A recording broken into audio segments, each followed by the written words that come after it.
Hi there, this is Lydia and today I'll be sharing with you how I've created this beautiful watercolour floral card using a couple of Altenew sets and also some stripes from Watercolouring. I took a piece of watercolour card and I stamped and embossed the 3 flowers, the 2 buds and a couple of sets of leaves from the Altenew Magnolias For Her. I don't know if you can see it any better if I lift it up. And I've stamped and embossed them in Wow Bright White embossing powder. Then I've used my watercolours and added a really watered down colour to the images. Petal in some water and take the colour that you're using and add this to the base of your petal and it will run through the clean water that you've put down. I have 2 separate pots here. I have one for my dirty brush and then one for picking up some clean water. Although the effect at the end looks like that you've taken so much time over it, it doesn't really take that long. So you're just going to cover your petal with some clean water, pick up a nice amount of colour on your brush and just dab this into the... Oops, just used the wrong thing there. And that's how I'm going to colour my flowers. So I'll just keep going.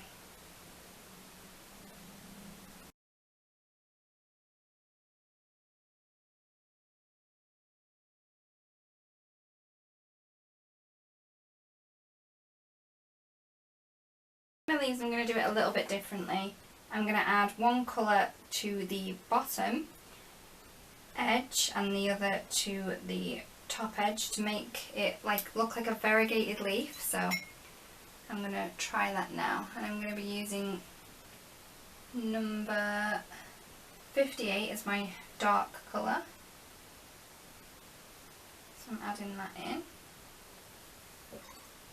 And then I'm going to take the lightest green, which I think is number 51, and I'm going to add this to the bottom. So hopefully the 2 colours will merge together to create a variegated looking leaf. There's too much on there, just take a tissue and dab some away. It doesn't matter if you go over the edges, as I'll be fussy cutting them out later.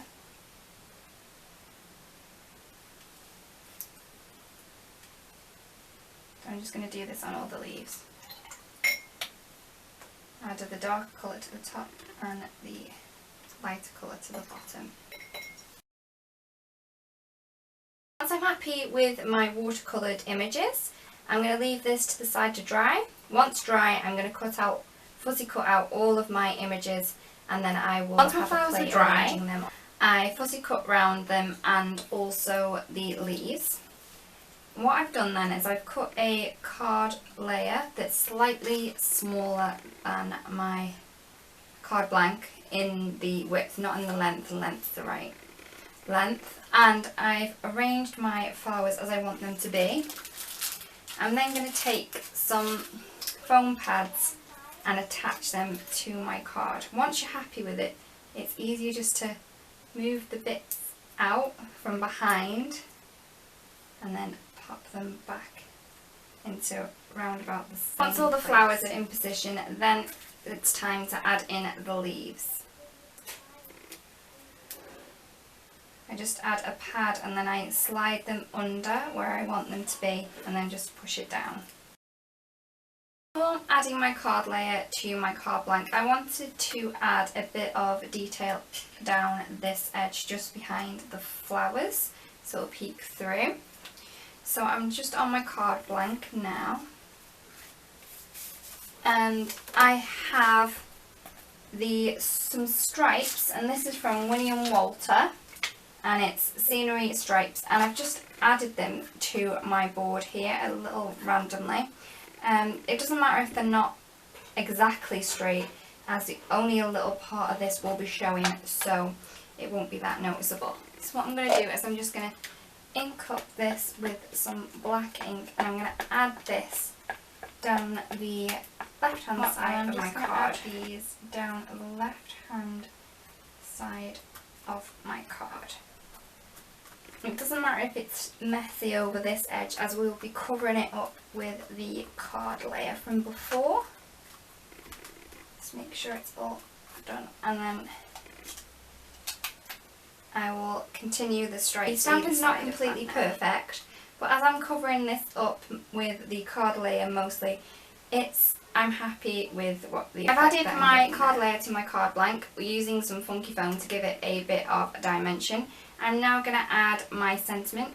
First I'm going to add a bit of black thread. This will bring in the black stripes from the side of my card. So I'm just messing that up a little. And I have a congratulations sentiment from the Altenew set dodecagram. And I'm just adding that on.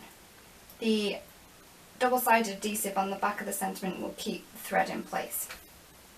Now, as my leaves were not quite dry, I've got some little fingerprints on my card where I don't want them. So what I'm going to do is I'm going to take some Pretty Pink Posh clear sequins and I'm going to cover those marks over and just add a couple. Thank you so much for watching. I really hope you've enjoyed the techniques that I've used here, and I really hope you give them a try. Thank you so much for watching again, and have a beautiful day.